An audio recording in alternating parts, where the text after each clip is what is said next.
je m'impliquerai pour que l'accès aux sources d'information soit effectivement l'un des points cardinaux de l'exercice de la liberté de la presse.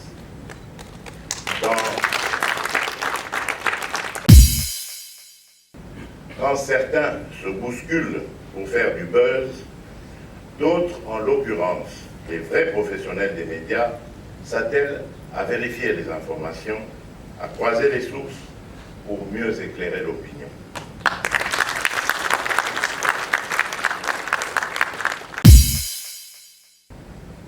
En même temps qu'on assiste à la digitalisation tous azimuts de l'espace médiatique, l'on assiste aussi, et fort malheureusement, à l'émergence des fake news qui constituent aujourd'hui une véritable menace pour nos sociétés. Les fake news impactent négativement notre société.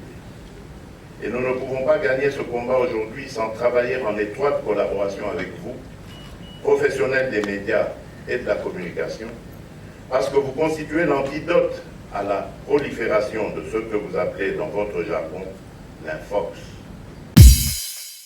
Une des maladies dont nous devons tous guérir est précisément l'inadéquation entre le dire et le faire.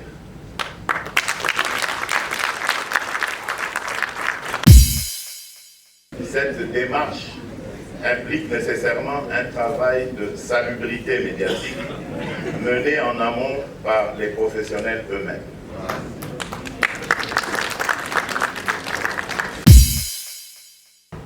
Il y a 3 ans, jour pour jour, au moment de votre prise de fonction, vous étiez engagé à faire la promotion de la presse et des médias en vue d'en faire un véritable 4e pouvoir. Nous pensons que la tenue de ces assises vous offrira la voie indiquée pour atteindre cet objectif vital pour notre démocratie.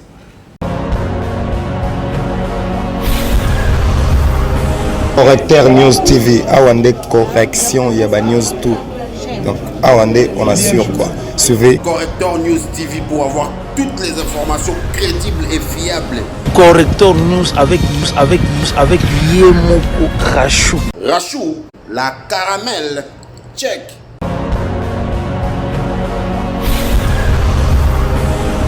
C'est la responsabilité, qui est journaliste et qui ne l'est pas. Il faut absolument aujourd'hui que tous ceux qui veulent exercer le métier de journaliste se conforment à la loi. C'est-à-dire qu'ils doivent avoir une formation adéquate au préalable. Ils doivent faire ce qu'on appelle un stage professionnel et ensuite être admis dans la profession. Donc on a insisté ici sur l'encadrement de l'octroi de la carte. On a insisté également ici sur la viabilité économique. On a insisté aussi sur le renforcement des organes de régulation et d'autorégulation. Donc c'est par rapport à tout ça, tous ces défis, que nous devons justement nous projeter dans l'avenir. Mais il faudrait absolument d'abord que nous balayons devant notre propre porte avant d'envisager d'être des donneurs de leçons. Quels sont les mécanismes que vous allez prendre pour ceux qui ne sont pas réellement de la profession et qui vont résister à cette nouvelle prise de décision qui se prépare en perspective? Non, le problème c'est qu'il y a des barèmes de sanctions. Il y a des sanctions au niveau de l'ordre, au niveau des instances d'autorégulation et de régulation. Il y a même des sanctions judiciaires. Ça veut dire que tout ce qui se ferait en marge de la loi sera sanctionné. Les barèmes des sanctions sont prévus à tous les échelons. Le problème, c'est qu'on a beaucoup souffert de la non-application justement des textes. Cette fois-ci, nous allons faire un toilettage de textes, mais ce qui sera le plus important, c'est l'application des textes. Donc pour toutes les personnes qui vont faillir, qui vont jeter le discrédit sur le métier de journaliste, ils seront cette fois-ci mis devant leurs responsabilités. C'est moi qui vous remercie. D'assister à cette première édition d'État généraux de la communication de la presse. Vous avez observé les discours qui s'est suivi. Quel est votre point de vue? J'apprécie surtout les rapports préliminaires de la commission scientifique qui s'est penchée sur les questions des journalistes. Je pense que si les professionnels des médias parvenaient à se mettre d'accord autour de ces recommandations et qu'ils en faisaient le leur, je pense que ça va marquer durablement la coopération journalistique dans notre pays. Donc nous encourageons les journalistes à aller vers l'innovation proposée pour assainir leur milieu et proposer un service consommable par les publics. Merci. Nous allons...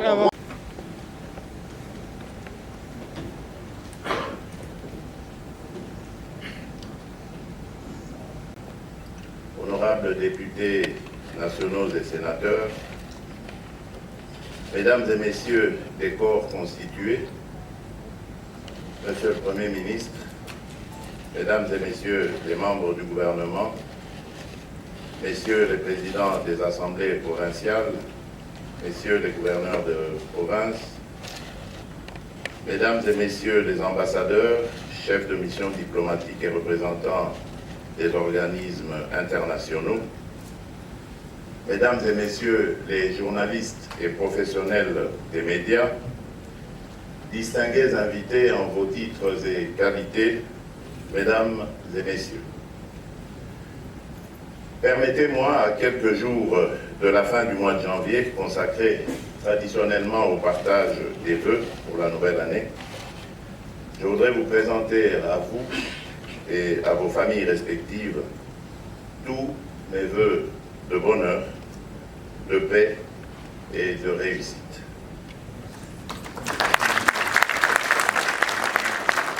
De la célébration de la Journée internationale de la liberté de la presse. Par ma présence à vos côtés, ce jour-là, j'entendais réaffirmer mon attachement à l'un des piliers de mon combat politique, celui de la défense et de la promotion de la liberté de la presse, un des éléments fondamentaux qui donnent sens à notre vie démocratique. Ma présence ici ce jour s'inscrit donc dans la droite ligne de cette quête de l'émergence d'une presse libre et plurielle, gage de toute démocratie.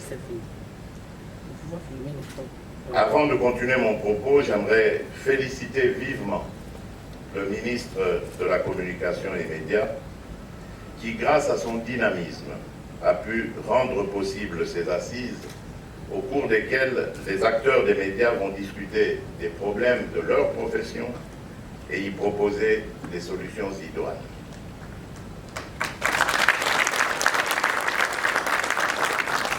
Je voudrais aussi saluer la présence de chacun d'entre vous en ce lieu. Ceci constitue la preuve de votre engagement à contribuer à l'émergence d'un nouvel écosystème qui favorisera à la fois le développement économique des médias et le bon exercice de la liberté de la presse. Mesdames et messieurs, les médias sont des instruments qui ne peuvent être laissés sans encadrement. Et ça, je le disais à notre dernière rencontre. Et aujourd'hui, grande est ma joie de voir à travers les thématiques rappelées ici que vous vous êtes engagés à étudier toutes les questions dans leur complexité et lever des options en vue de refonder votre profession. La thématique centrale choisie, à savoir médias congolais, quelle perspective à l'ère du numérique face aux défis du développement durable, tombe à point nommé, en ce sens qu'avec l'avènement des nouvelles technologies de l'information et de la communication, les médias connaissent une véritable mutation.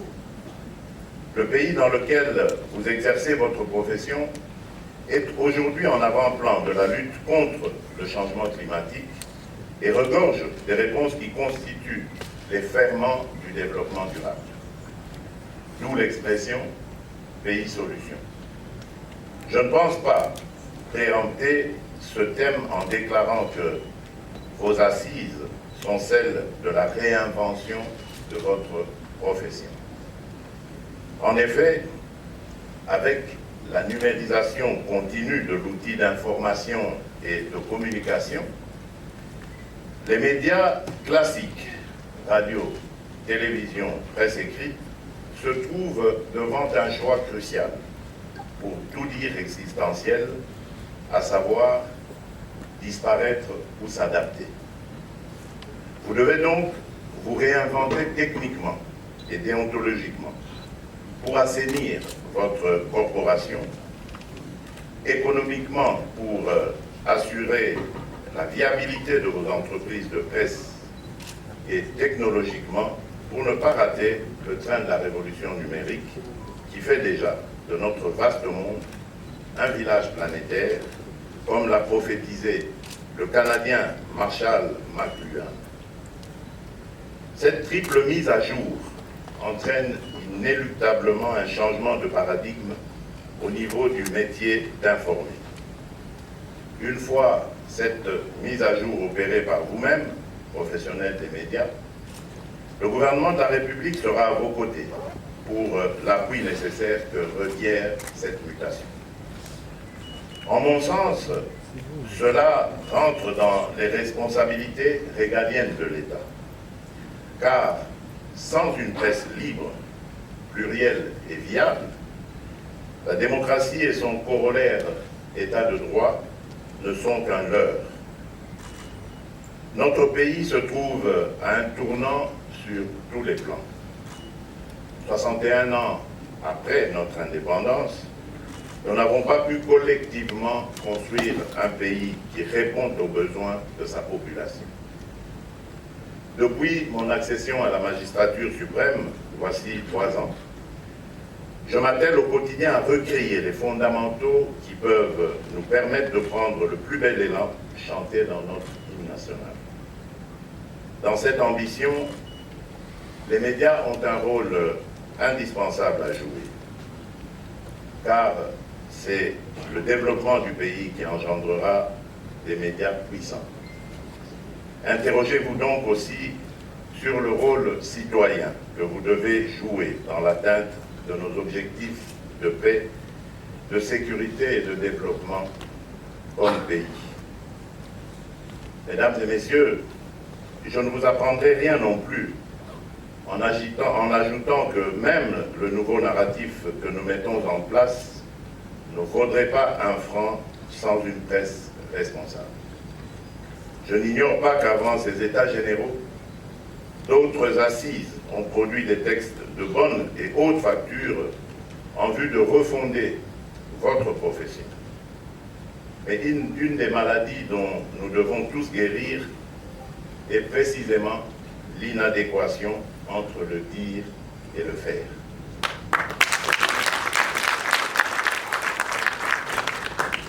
Ce constat est vrai dans votre domaine comme dans les autres secteurs de la vie nationale. Par vos critiques constructives inhérentes à l'ADN de votre profession, vous nous aideriez à acquérir collectivement la culture de la mise en œuvre de quantité de résolutions que nous prenons pour l'intérêt général. La presse ayant pour fonction essentielle de contribuer à la régulation sociale. En même temps qu'on assiste à la digitalisation tous azimuts de l'espace médiatique, l'on assiste aussi, et fort malheureusement, à l'émergence des fake news qui constituent aujourd'hui une véritable menace pour nos sociétés. En cette période où le monde lutte contre la pandémie, nous ne pouvons pas imaginer les dégâts que cause l'infodémie de par sa nocivité. Les fake news impactent négativement notre société. Et nous ne pouvons pas gagner ce combat aujourd'hui sans travailler en étroite collaboration avec vous, professionnels des médias et de la communication, parce que vous constituez l'antidote à la prolifération de ce que vous appelez dans votre jargon l'infox. Je ne doute pas un seul instant que vous avez pleinement conscience du danger que représentent les fake news. Car même si les réseaux sociaux nous abreuvent de nouvelles, nous attendons les confirmations de sources authentifiées que vous êtes. Quand certains se bousculent pour faire du buzz, d'autres, en l'occurrence, les vrais professionnels des médias, s'attellent à vérifier les informations, à croiser les sources pour mieux éclairer l'opinion.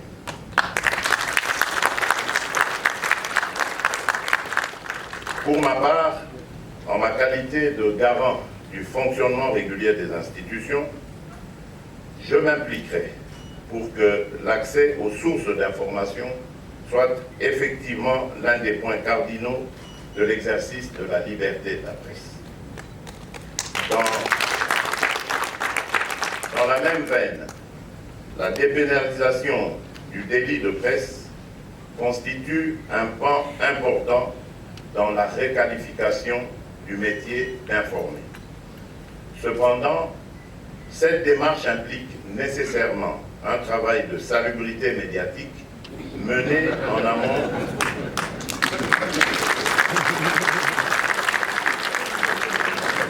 Cependant, disais-je, cette démarche implique nécessairement un travail de salubrité médiatique mené en amont par les professionnels eux-mêmes. Je pense ici à la prolifération des titres, des stations de radio et des chaînes de télévision, ne remplissant pas les conditions requises pour exercer, et à toutes ces personnes, femmes et hommes, qui se retrouvent dans votre corporation sans en avoir le profit. À cette condition, et ce, en attendant la loi, le gouvernement décide ou envisage d'accorder un moratoire sur la dépénalisation du délit de presse. La balle étant dans votre camp, il vous revient donc de renforcer les organes de régulation et d'autorégulation, de vous assurer que ceux qui exercent le métier le font de manière professionnelle. Car l'exercice de la liberté de la presse vous confère des droits autant qu'il vous donne des obligations. Cette liberté n'est pas à confondre avec le libertinage. Elle a pour limite les prescrits de la loi, le respect des bonnes mœurs, les impératifs liés à la sécurité du pays, etc. C'est ainsi que je me sens dans le devoir de vous exhorter à faire preuve de plus de responsabilité dans la manière de l'exercer à travers vos différentes prestations. Au terme de ces assises, nous ressortirons avec une proposition de révision de la loi portant sur l'exercice de la liberté de la presse, ainsi que d'autres textes qui devront être soumis au niveau institutionnel pour examen et adoption. J'entends peser de tout mon poids, en ce moment-là, pour voir comment, dans les meilleurs délais, on peut faire avancer ensemble cet agenda. Autant je m'assurerai que la sécurité soit garantie aux journalistes dans l'exercice de leur métier partout à travers la République. Mesdames et messieurs, je suis conscient de vos difficultés qui sont inhérentes au contexte économique général du pays. Mais la pauvreté des médias est l'une des formes les plus dangereuses de la pauvreté. Parce qu'elle empêche les populations d'être pleinement informées de la marche de leur pays et du monde. Je serais heureux de connaître les conclusions de vos échanges sur la viabilité économique des médias et nous verrons, dans la mesure du possible, comment nous pouvons nous impliquer pour relever ensemble ces défis et avoir des médias puissants, capables de mieux nous accompagner dans la marche pour le changement du narratif en République démocratique du Congo.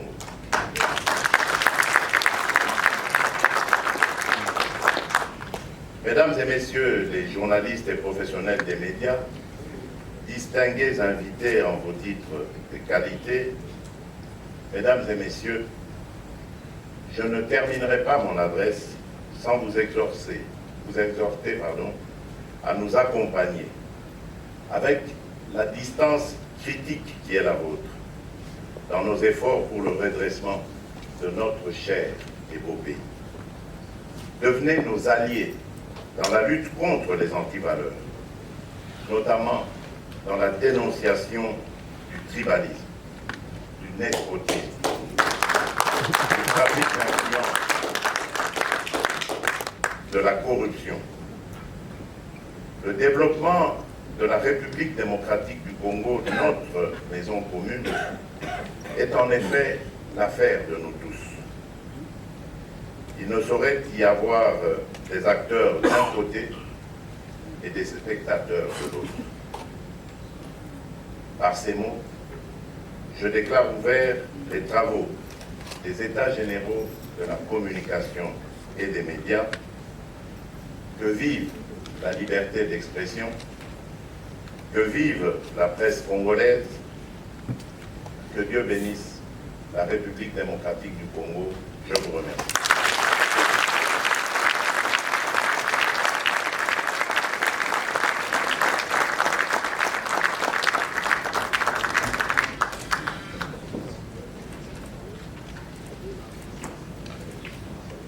Excellence, Monsieur le Président de la République, ainsi prend fin la cérémonie de ce jour. Il fait froid dans la salle. Et je crois que ce serait bien de mettre un peu de chaleur. Alors avant de lire les discours classiques que j'ai prévus, je voudrais vous raconter une petite histoire. Elle est toute simple. Tous ceux qui sont en face de vous, avant d'être dans cette salle, ont fait des tests PCR. C'était l'une des conditions parce que nous devons veiller à la sécurité. Le monde a tellement changé avec cette pandémie que nous, professionnels de médias, en tout cas, nous voulons être exemplaires de ces points de vue. Bon, j'espérais que vous applaudirez pour ceux qui ont accepté.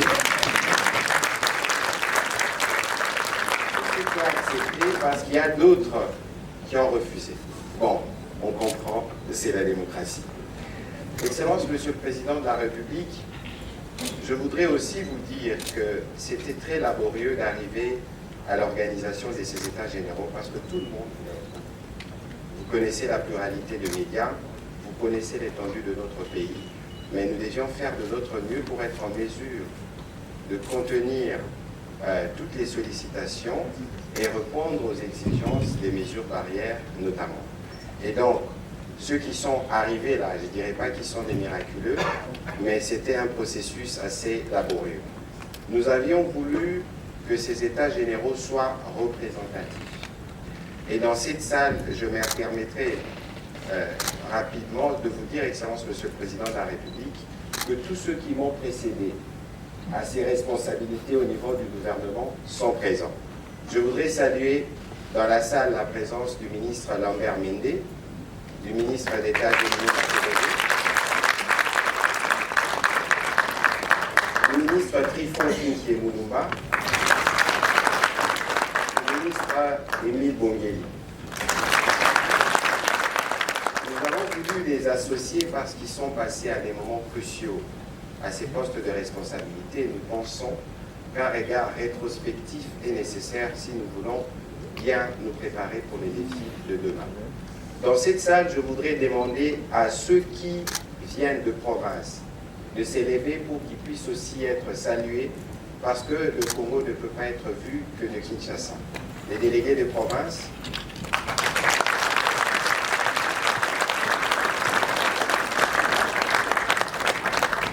Merci. Il y a d'autres qui sont en train d'arriver encore. Excellence, Monsieur le Président de la République, vous savez que les médias en République démocratique du Congo ont des antennes, y compris à l'extérieur du pays. Nous avons voulu donner de la voix à ceux d'entre nous qui ont choisi d'évoluer dans les pays étrangers, mais qui sont restés très liés au pays parce que leurs médias parlent essentiellement de la République démocratique du Congo. Je voudrais inviter nos amis qui sont venus de la diaspora, de Paris et de Bruxelles, de s'élever pour être salués aussi.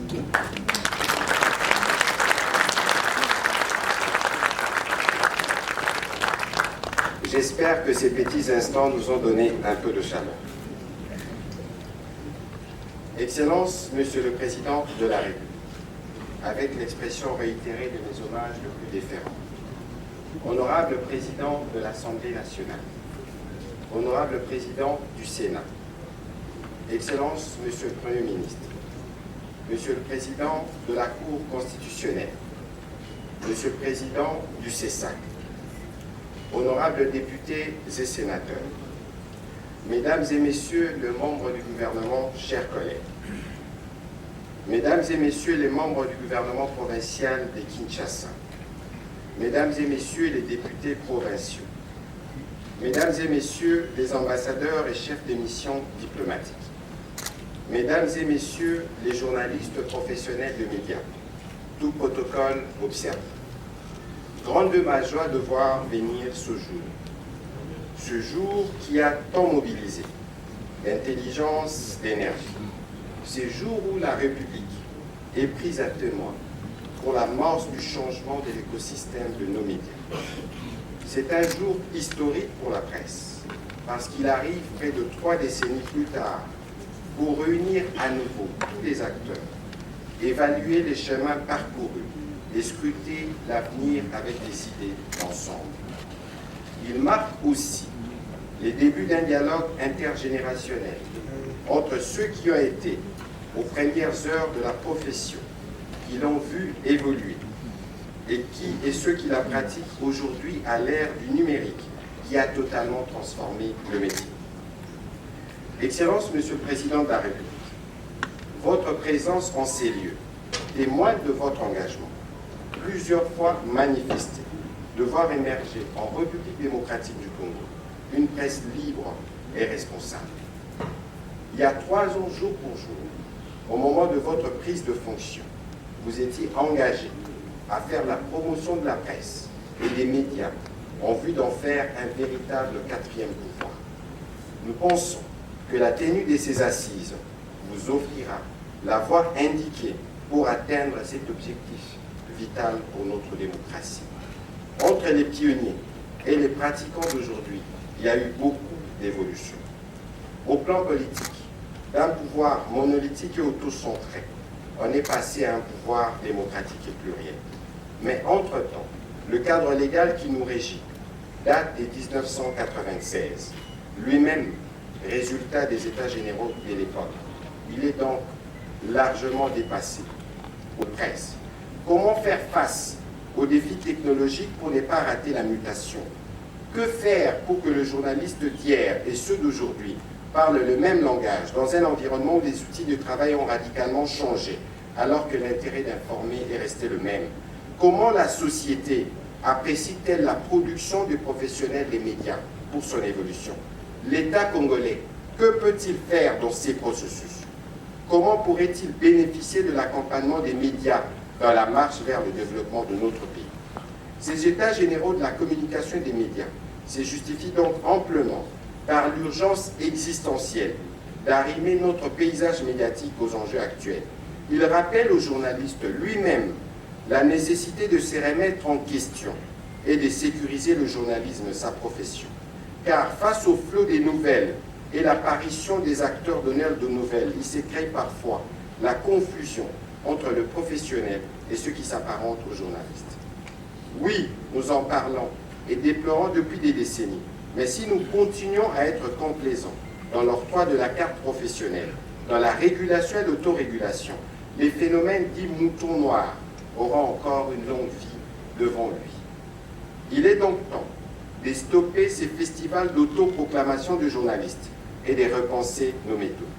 Permettez-moi de saisir cet instant de remise en question pour rappeler à toute la corporation ici valablement représentée que notre dénominateur commun, c'est la République démocratique du Congo. C'est aussi son défi de lutter contre la pauvreté. Il ne peut y avoir une presse économiquement prospère, tel un îlot dans un océan des misères. Cette situation nous oblige de contribuer, chacun à son niveau, à la lutte sans relâche, ni complaisance, contre la pauvreté qui nous ronge et que mène le président de la République. Dans ces contextes, et conformément à la vision du président de la République, et suivant les orientations du Premier ministre chef du gouvernement, l'action de mon ministère vise également à construire des ponts entre la presse et l'État pour ensemble relever ces défis. Oui, ensemble nous avons ouvert ces chantiers aux travaux préparatoires de ces assises. Nous allons ériger la fondation au terme de ces travaux et faire évoluer le mur jusqu'à l'achèvement de la construction avec les tests légaux et les réglementaires mis en application. Je suis certain qu'avec la volonté manifeste de son Excellence Monsieur le Président de la République, traduite par sa présence aujourd'hui, et l'implication de tous dans ces processus déterminants, nous y arriverons avec succès. Excellence Monsieur le Président de la République, distingués invités, nous sommes appelés à faire émerger le nouveau narratif sur la République démocratique du Congo et à nous réapproprier l'initiative de la communication sur notre pays. Les nouvelles du Congo doivent d'abord être annoncées par les médias congolais. Le nouveau narratif et ses déclinaisons